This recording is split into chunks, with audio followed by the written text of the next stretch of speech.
Critics have lined up in force to slam the pointless war in Afghanistan as US, UK and NATO allies prepare to pull out troops and hand the country to the Taliban after a 20-year conflict which cost $825 billion and the lives of 3,500 soldiers.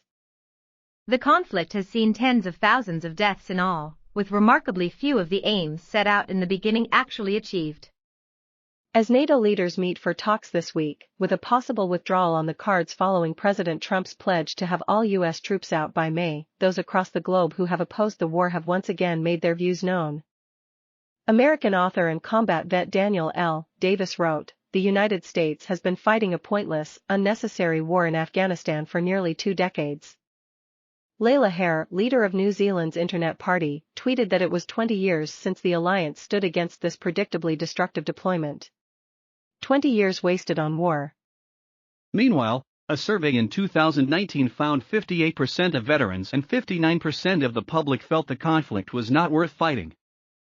Afghanistan's government is held together by a fragile power-sharing deal. It is one of the least democratic and most violent places on earth, and half of its territory is either in Taliban hands or being contested by the Islamists.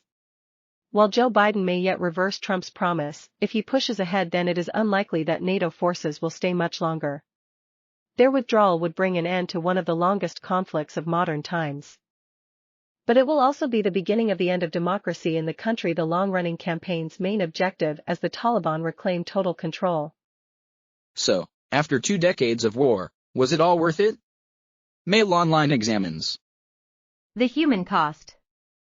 The U.S. invaded Afghanistan in October 2001 on a counter-terrorism mission, seeking to capture or kill the al-Qaeda leaders who orchestrated the 9/11 terror attack, and to displace the Taliban government which sheltered the group. NATO was not far behind, arriving in the country 2 months later with a mission to secure Kabul province so the new government could be established there. But the objectives quickly changed. A new goal to rebuild Afghanistan as a stable and democratic country within the Middle East emerged, and the war dragged on. Military operations expanded to fit. In 2003, NATO's mission extended across the entire country and troops became more involved in day-to-day fighting alongside regular U.S. forces.